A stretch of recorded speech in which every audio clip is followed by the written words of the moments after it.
Halo, assalamualaikum warahmatullahi wabarakatuh. Jumpa dengan saya Mas Agus Darmaji di seputar finance. Chapter kali ini adalah edisi khusus, edisi Lebaran. Ya, aku akan ulas semua karena beberapa hari, beberapa minggu, beberapa bulan kemarin yang lalu itu banyak teman-teman atau teman-teman di seluruh Indonesia yang pada komen di kolom komentar kan banyak, bahkan ada yang telepon, bahkan ada yang WA aku secara pribadi.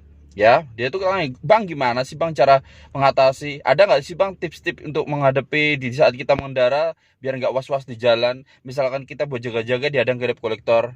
Nah, ini tak kasih tips-tipsnya buat teman-teman, jadi simak baik-baik karena ini edisi spesial. Aku bilang edisi ya buat aja karena ini kan malam takbiran nih nanti. Nah ya, masih 6 jam lagi kan takbir nih. Spesial, durasinya agak panjang. Kalau perlu teman-teman pakai headset biar ngerti, biar nggak gagal paham ya. Jadi gini teman-teman, ada beberapa tips ya agar teman-teman itu mobil tidak ditarik di jalan, atau mobil itu misalkan dihadang, teman-teman bisa punya senjata atau punya pegangan ya, khususnya buat teman-teman yang mobilnya kredit dan telat angsuran. Yang perlu diketahui teman-teman, yang pertama adalah satu, jika angsuran telat lebih dari 30 hari, itu kemungkinan finance ya, aku ratakan semua, memang tidak semua finance 30 hari, 31 langsung dicetak surat tarik atau nomor polisi disebar. Tidak semua finance ya. Ada yang nunggu 2 bulan, ada yang nunggu 3 bulan, bahkan ada yang nunggu 4 bulan ya. Nah, cuman kebanyakan kita kadang ada yang ngawur sampai sampai gini. Telat 1 bulan, 31 hari, oh melewat bulan, langsung dicetak surat tariknya. Itu ada banyak. Nah, boleh nggak ya? Boleh. Secara aturan boleh. Secara aturan yang namanya one prestasi itu boleh. Nah, tapi kan tidak manusiawi lah ya. Maksudnya kok tega banget baru telat 1 bulan kok ditarik unitnya. Emang ada kasus kayak gitu? Ada, jangan salah. Itu ada. Banyak jadi kayak itu banyak. Nah, terus gini lagi. Tips pertama, kalau jika teman-teman pakai kendaraan yang merasa telat, jika dihadang kolektor, yang namanya kolektor itu kan pasti ketok-ketok pintu. Habis mereka hadang, yang pertama adalah tenang. Ya, buat teman-teman tenang. Jangan kaget, jangan takut. Memang kebanyakan orang kalau dihadang itu takut. Oh, ini apa ini ya? Ini apa ini apa ini ya? Ini penjahat atau apa kan gitu. Nah, yang penting tenang. Nah, yang kedua, jangan buka pintu dulu.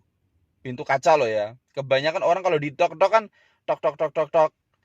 Maaf, dengan Bapak ini. Oh iya, dengar saya sendiri. Lah, itu yang bahaya. Jangan buka kaca. Jangan buka pintu kaca. Ya. Yang pertama, kamu ambil dulu kuncinya, mesin kamu matiin, kamu masukkan ke kantong, baru kamu buka pintu. Ada apa, Mas? Ya, kamu tanya ke mereka-mereka, ada apa ini? Ada apa? Oh, begitu jelas mereka debt collector, ya toh? Otomatis kan tujuannya kan menarik unit nih. Narik unit. Nah, jadi apa itu namanya? Nah, selanjutnya teman-teman tanyakan, ini dari mana?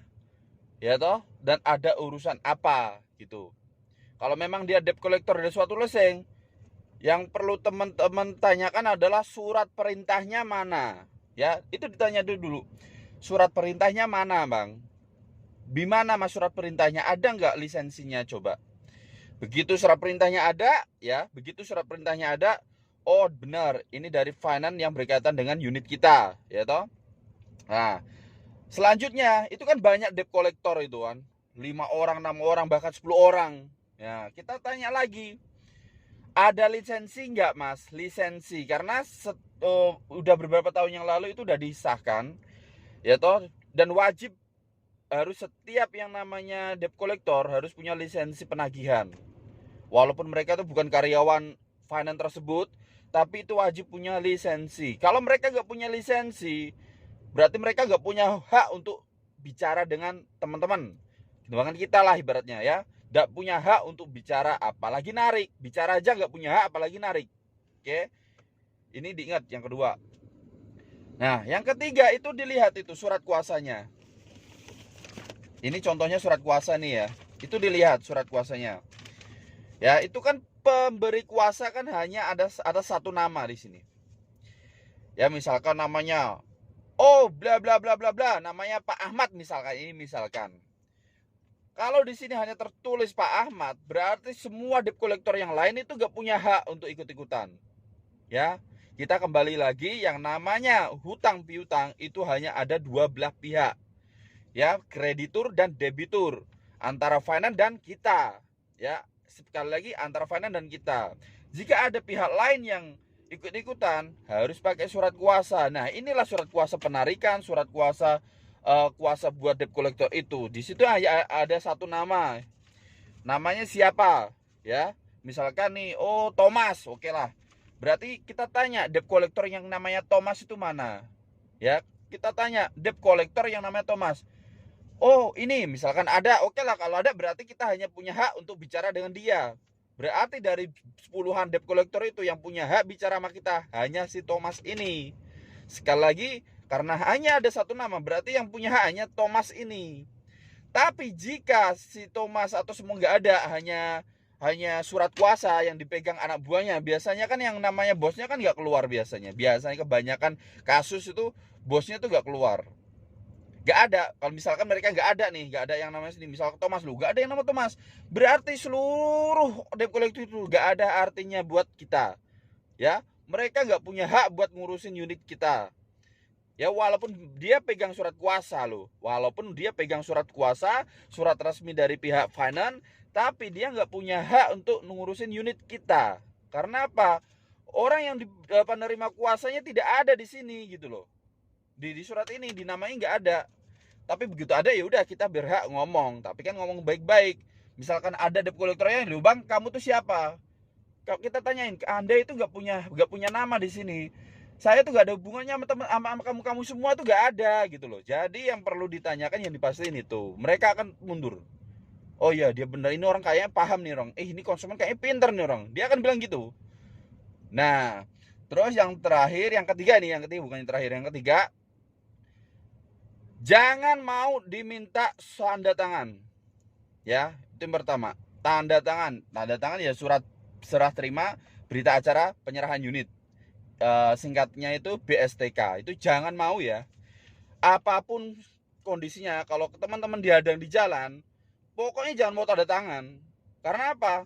Begitu teman-teman tanda tangan, itu artinya teman-teman udah nyerahin unit. Kalau udah nyerahin unit, ya sudah, gak bisa diurus. Walaupun mobil itu kamu pinjam dari saudara, ternyata angsurannya telat. Walaupun nariknya bukan dari atas nama, gitu. Tapi kalau udah tanda tangan, itu secara otomatis udah serah terima. Tuh, oke. Yang keempat, jangan mau diajak ke kantor. Ya, jangan mau diajak ke kantor. Sekali lagi, di chapter sebelumnya aku punya bikin channel pintarnya debt collector. Makanya di sini saya garis bawahi ya, bahwa sana debt collector itu memang pintar loh, jenius. Memang mereka menghadang kita di jalan, merampas mobil kita di jalan.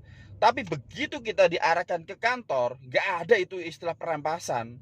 Walaupun di jalan kita tuh ibarat ada istilah kekerasan, pemaksaan kita pengambilan gini-gini. Tapi kalau kita udah diarahkan ke kantor, ya toh, itu nggak ada istilah perampasan, ya toh.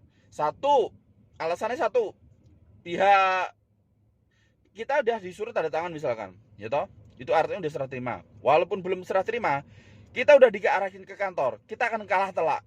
Ya, alasan di depan kantor itu biasanya ada di foto, mobilnya ada di depan kantor. Gak mungkin dong narik mobil di perampasan kok di depan kantor. Yang ada kan serah terima. Nah, itu buat misalkan kita bikin pelaporan polisi, kita akan kesulitan. Ya, kita kesulitan. Nah, terus kalau kita udah ke kantor, otomatis kita akan disuruh bikin surat pernyataan. Ya, kalau misalnya nggak bisa bayar, ya udah Bu. Nah, ini di sini banyak tipu dayanya itu di sini. Ada beberapa lembar surat yang nggak sengajanya ternyata yang teman-teman tanda tanganin setelah bikin tanda tangan surat pernyataan, dengan ini saya menyatakan akan bayar pada tanggal sekian, tanda tangan. Nah, ternyata yang ditanda tanganin itu di lembar berikutnya adalah BSTK. Hati-hati ya. BSTK itu fatal loh, fatal. Ya, misalkan itu udah ditandatanganin, mau bikin laporan ke polisi manapun nggak bakal diterima. Pihak polisinya nggak bakal mau. Karena apa? Di sini nggak ada unsur perampasan karena udah ditanda tulisannya ada berita acara. Berita acara yang berita itu diberitain. Ini loh berita acaranya, ini loh bukti serah terimanya. Lah gitu loh. Ya. Jadi hati-hati buat teman-teman. Jangan mau diajak ke kantor, oke? Terus selanjutnya, misalkan kok memang takut, ya udah kalau memang kok takut dan kita diayal-ayal, insya Allah kalau kasus pemukulan insya Allah nggak lah ya. Misalkan terjadi berarti debt kolektornya tuh bodoh. Kalau sampai pemukulan berarti debt kolektornya bodoh gitu loh. Ya.